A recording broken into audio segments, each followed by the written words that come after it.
Olá, meus queridos, quero agradecer sua presença aqui conosco e hoje nós queremos finalizar então o tema sobre a igreja, falando sobre algumas figuras, e hoje a figura final é o templo, a igreja, o templo do Espírito Santo.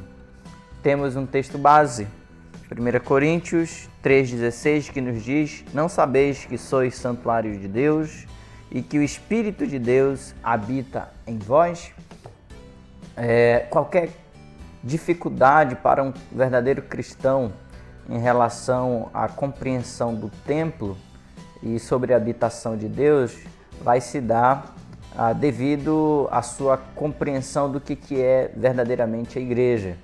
Eclésia, ajuntamento, congregação, reunião de santos, de pessoas, tá? Isso constitui a igreja. Necessariamente essa palavra não é utilizada apenas para a igreja de Jesus, mas para reuniões de pessoas, de uma comunidade, de um povo, enfim, outras reuniões, não apenas para salvos, para crentes, tá? Agora, nós temos esses dias uma dificuldade muito grande, que é de ir até ao templo ou à igreja, como nós denominamos, tá? Então, isso seria uma grande barreira para o convívio da igreja. Seria, porque nós temos, então, muitos, em suas famílias, a possibilidade de reunir-se em nome de Deus e reunir-se para adorar a Deus. Acredito que isso tem sido uma bênção para muitas famílias que têm aprendido nesse período a dar um valor maior, a compreender a importância que tem de estar em reunião, em espírito e em verdade, para adorar a Deus, junto com os seus, com a sua esposa e com os seus filhos. Isso tem sido bênção verdadeiramente, inclusive para mim, assim como para muitos irmãos. Uma dificuldade também que nós encontramos em nossos dias é a supervalorização do templo. E muitos acreditam que o templo, onde é constituído de tijolos e cimento e telha, que aquele lugar é sagrado. E a gente observa que esse pensamento se dá por conta, desde o Antigo Testamento, Deus ter estabelecido o tabernáculo como a sua presença entre os homens.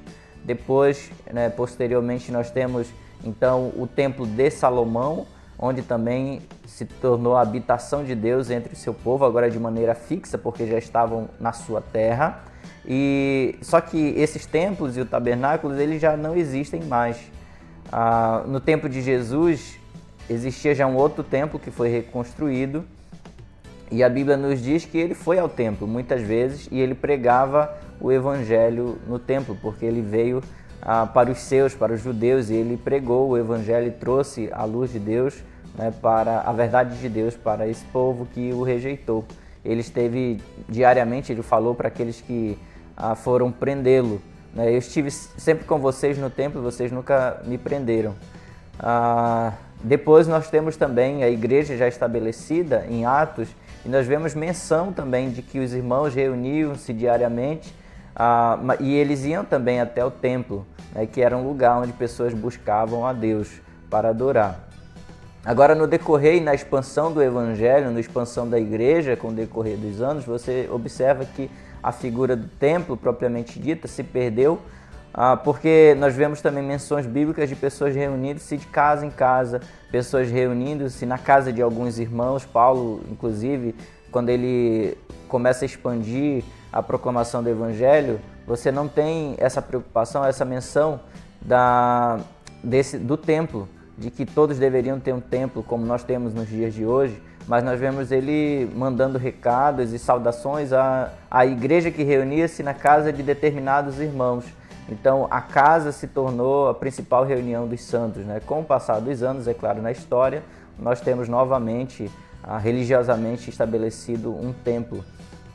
Agora, o que eu quero deixar claro é que eu não sou contrário contra a reunião da igreja em um templo.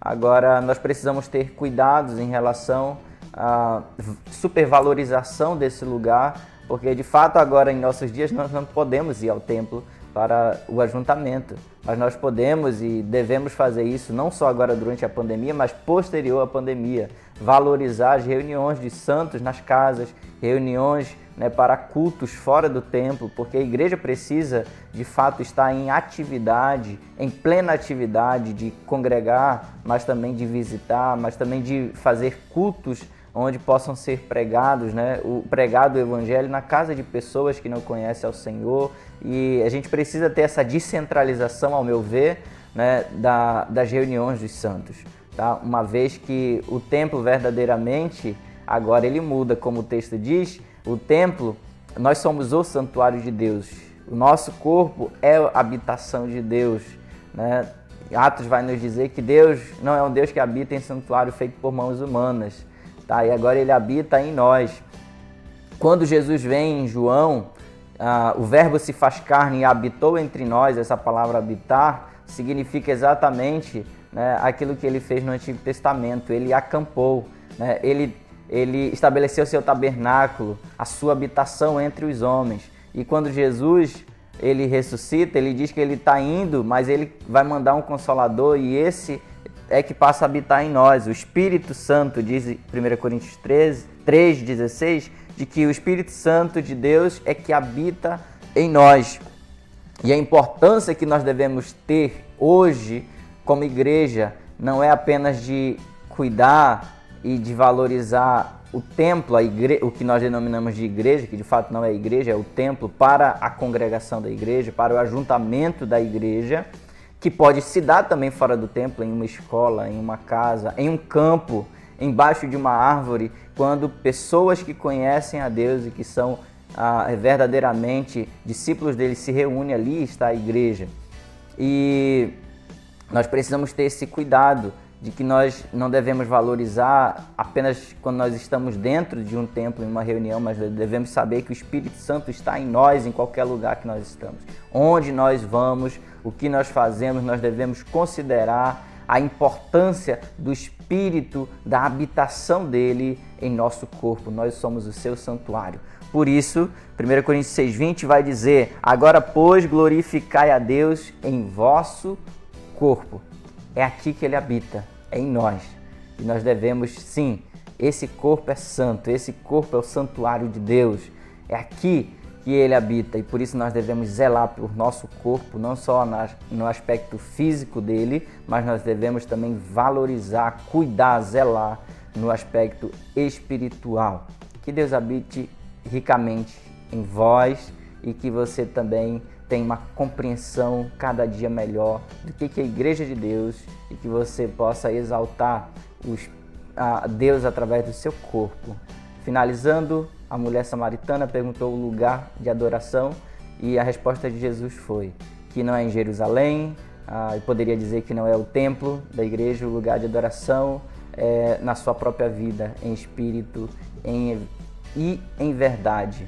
Que Deus te abençoe em nome de Jesus.